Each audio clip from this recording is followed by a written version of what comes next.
told people you were going to raise a $100 billion fund, did they tell you you were a little crazy? Well, some people said.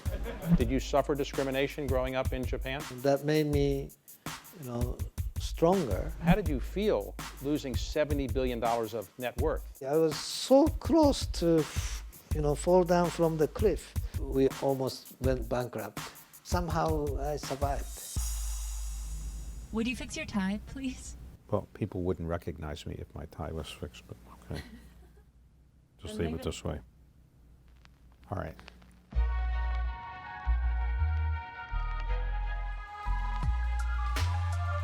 I don't consider myself a journalist, and nobody else would consider myself a journalist.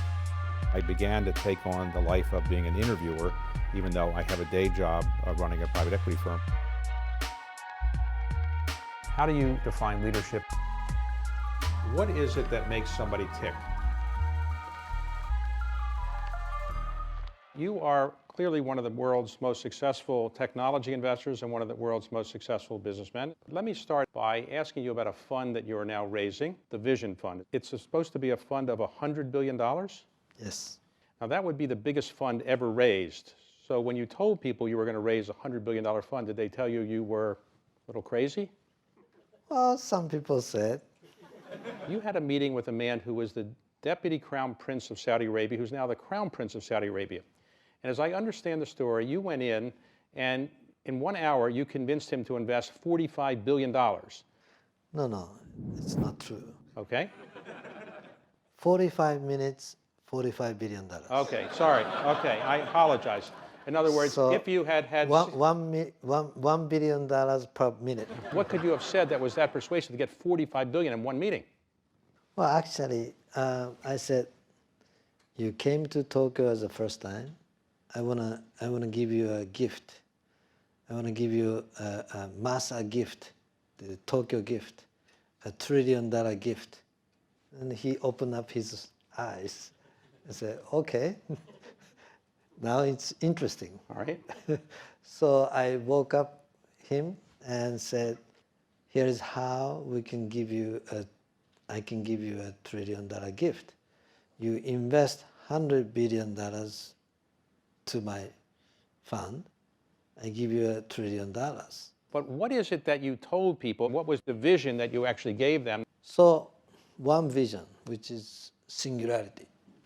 Singularity is the concept that the computing power, computers' artificial intelligence surpass mankind's brains. The singularity is the concept. The word means that is the point at which a computer becomes smarter than a human brain. Yes.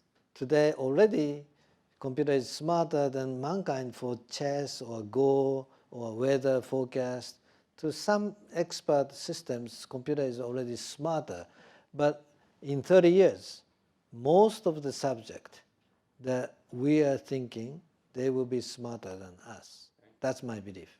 Let's go back and talk about your upbringing a bit. So you are of Korean descent.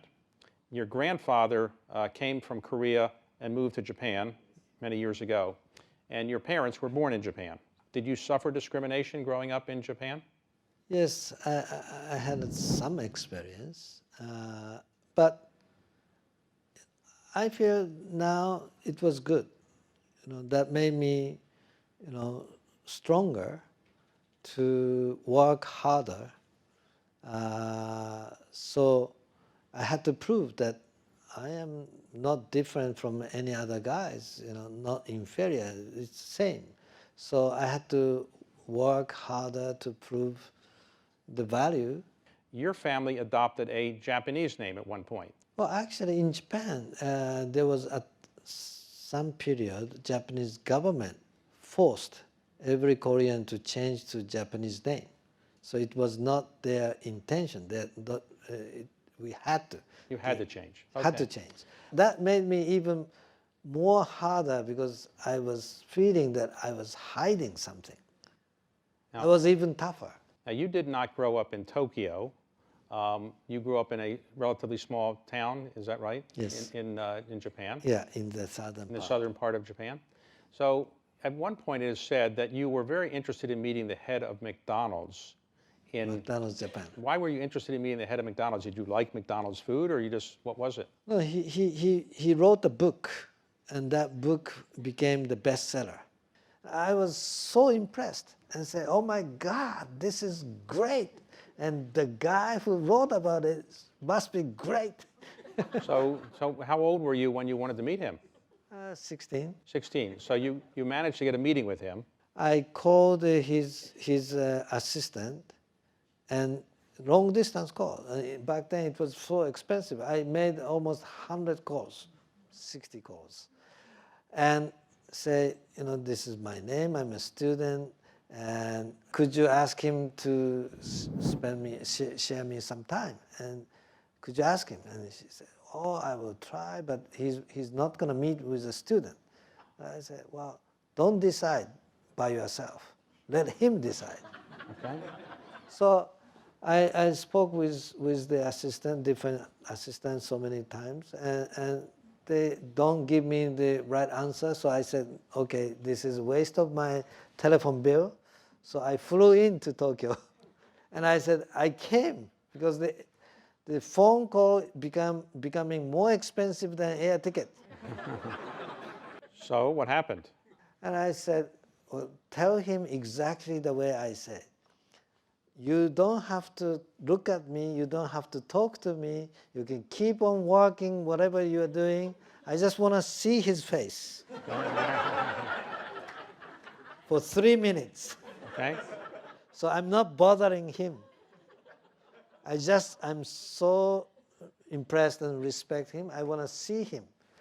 And if you tell him that I'm not going to bother him, time is money, he says, I'm not going to damage his life. She actually asked. And he said, okay. Actually, he spent 15 minutes with me, talking face to face. And he gave you some advice, which was to learn. Yeah, I asked him, what business should I do? Computer. That's the one. If I were you, at your age, at this time of the, don't look at the past industry. Look at the future industry. That's the one, computer industry. That's the one you should focus. If I were you, that's the one. So I said, wow, great. Okay, so he gave you that advice. So you're number one in your class, and then you go to University of California at Berkeley. Yes. But when you were there, I understand you were not being a student so much, you were doing business on the side. Well, I was a good student. But I said, 5 minutes I would allow other than study. I have to make money. I want to earn $10,000 per month, and I will allow myself, 5 minutes a day. So I asked my friends, isn't it a good job that I can earn $10,000 in 5 minutes a day? My friend said, you're crazy, it's impossible, nothing like that. Do you want to sell drug? So I said, no, I don't want to do that. So I said, okay, what is the best, most efficient use of my time? It's invention. It's invention, and I have to file patent. If I get the patent, 5 minutes, if I focus, I can come some idea. I can make some idea. So I set alarm clock 5 o'clock, 5 minutes. And tick. In 5 minutes, I said, come, invention, come, come, right? So I did that. And it worked. It worked. You invented a machine that helped people translate languages? Yeah, that one was the electronic dictionary.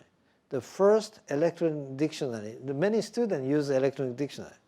The first one ever made was by myself. First electric dictionary. Yes. And you sold it to Sharp? To Sharp. And you made a lot of money. Yeah, $1.7 million.